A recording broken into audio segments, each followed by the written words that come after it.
దేశ సంపదను పెట్టుబడిదారులకు దోచిపెడుతున్న బీజేపీ ప్రభుత్వం అని సిపిఎం పార్టీ రాష్ట్ర కార్యదర్శి వర్గ సభ్యులు యాదాద్రి భువనగిరి జిల్లా కార్యదర్శి ఎండి జాంగీర్, నల్గొండ జిల్లా కార్యదర్శి తుమ్మల వీరారెడ్డి అన్నారు. యాదాద్రి భువనగిరి జిల్లా నారాయణపురం మండలం పుట్టపాక గ్రామంలో అమరవీరుల 26వ వర్ధంతి సందర్భంగా ఎస్ఎఫ్ఐ డివైఎఫ్ఐ ఆధ్వర్యంలో రక్తదాన శిబిరం ఏర్పాటు చేశారు. అనంతరం బహిరంగ సభలో వారు మాట్లాడుతూ బీజేపీ ప్రభుత్వం ఈ దేశ సంపద కార్పొరేట్లకు దోచిపెడుతుందని అన్నారు. రానున్న ఎన్నికల్లో బీజేపీ ప్రభుత్వాన్ని తిరస్కరించడానికి ఈ దేశ ప్రజానీకం సిద్ధంగా ఉందన్నారు. తర్వాత జపాన్ ఆర్థిక వ్యవస్థ బలోపేతమైనటువంటి ఆర్థిక వ్యవస్థ, కానీ జపాన్ని అధిగమించి మేము 4వ స్థానంలోకి వచ్చామని చెప్పని ఐఎంఎఫ్ రిపోర్టును ఆధారంగా చేసుకొని బీజేపీ ప్రభుత్వం చాలా గొప్పలు చెప్పుకుంటూ ఉంది. కానీ వాస్తవ అంచనాలు చూసినప్పుడు తారుమారుగా ఉన్నాయి. మొత్తం ప్రపంచంలో ఆకలి సూచీలో భారతదేశం స్థానం 111వ స్థానం. భారతదేశంలో ప్రతి నిమిషానికి 11 మంది ఆకలితో చనిపోతున్నారు.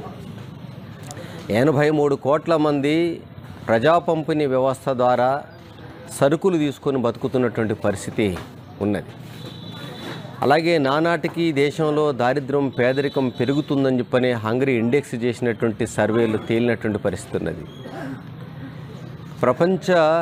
ప్రపంచంలో ఏ దేశంలో లేనంత కుబేరుల యొక్క వేగమైనటువంటి అభివృద్ధి భారతదేశంలో ఉన్నది. 2014 నాటికి 100 మంది కుబేరులు ఉంటే బీజేపీ వచ్చినటువంటి 11 సంవత్సరాల కాలంలో 200 మంది శతకోటీశ్వరులు పెరిగినటువంటి పరిస్థితి ఉన్నది.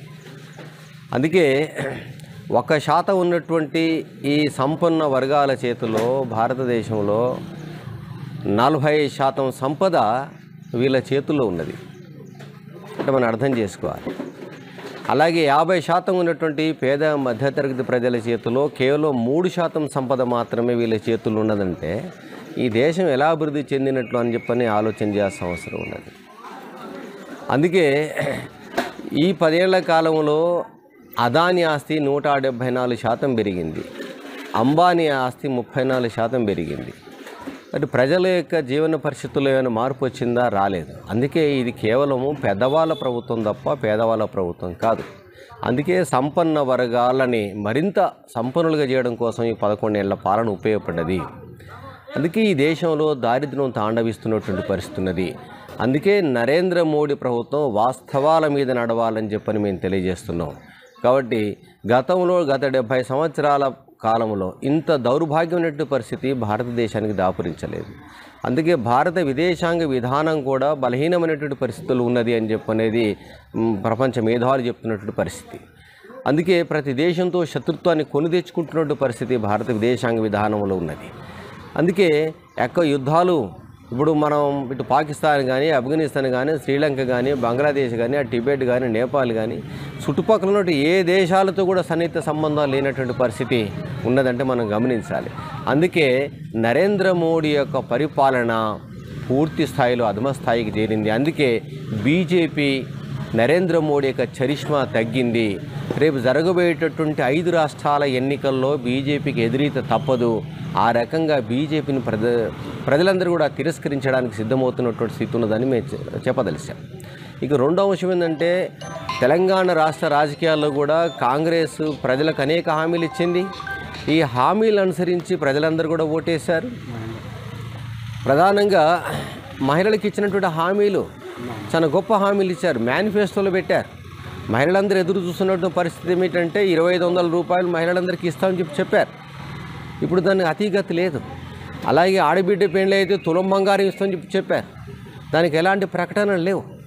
ఇదే కాదు, మహిళా సాధికారిత తమ లక్ష్యం అని చెప్పినటువంటి మేనిఫెస్టో డొల్లతనాన్ని ప్రదర్శిస్తున్నటువంటి పరిస్థితి ఉన్నది.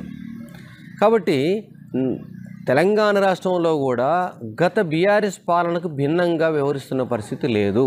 అందుకే ఈ 17 నెలల కాలం 18 నెలల కాలంలో కూడా కాంగ్రెస్ పార్టీ ప్రజల నుంచి నిరసనని తీసుకుంటా ఉంది. ఆ రకంగా ప్రజలు కూడా నిరసన వ్యక్తం చేస్తున్న పరిస్థితి ఉన్నాయి. అందుకే మీరు చూడండి, దాదాపు ఏడాది పైగా అయిపోయింది స్థానిక సంస్థల ఎన్నికలు నిర్వహించడంలో అనేక రకాలుగా తాత్సారం చేస్తూ ఉన్నారు. ఎన్నికలు నిర్వహించడం కోసం ప్రభుత్వం అనేక రకాల ఎత్తులు వేస్తూ ఉంది. కానీ ఇప్పుడు మొత్తం తెలంగాణ రాష్ట్రంలో ఉన్నటువంటి అన్ని గ్రామ పంచాయతీల యొక్క పరిపాలన కుంటుపడిపోయింది.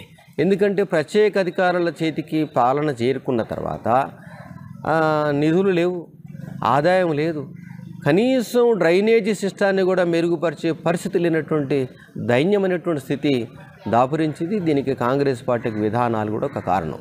అలాగే బలమైనటువంటి ప్రతిపక్షంగా ఉన్నటువంటి టీఆర్ఎస్ వ్యవహరిస్తున్నటువంటి తీరు కూడా కేవలం విమర్శలకు మాత్రమే టీఆర్ఎస్ అవకాశం ఇస్తుంది తప్ప ప్రజల పక్షాన నిలబడి ప్రభుత్వం నిలదీసేటటువంటి ప్రజాక్షేత్రంలో పోరాడేటువంటి పరిస్థితుల్లో టీఆర్ఎస్ కూడా లేదు. అలాగే ఇద్దరి మధ్యన బీజేపీ కుంటకాడు నక్కలాగా ఎదురు చూస్తూ ఉంది. బీజేపీ కూడా తెలంగాణ రాష్ట్రంలో మేము పాగవేస్తామని చెప్పని పగటికలగంటా ఉంది. ఇది అసాధ్యం. తెలంగాణ ప్రజలు చాలా చైతన్యవంతమైనటువంటి ప్రజలు. వీర తెలంగాణ సాయుధ రైతాంగ పోరాటంలో విరోచితమైనటువంటి వారసత్వం కలిగినటువంటి ప్రజలు. అందుకే ఇక్కడ బీజేపీకి పుట్టగతులు ఉండవని చెప్పని సందర్భంగా తెలియజేస్తున్నాం. కాబట్టి కమ్యూనిస్టుల యొక్క పోరాటాలు అధికారంలో ఉన్నా అధికారంలో లేకున్నా కమ్యూనిస్టుల యొక్క పోరాటాలు ప్రజల్ని ఆకర్షిస్తూ ఉన్నాయి. ఈనాడు తెలంగాణ రాష్ట్రంలో సుమారు 1,00,000 పైచిలకు 1,20,000 గుడిసెలు మేము వేయించాం. అనేక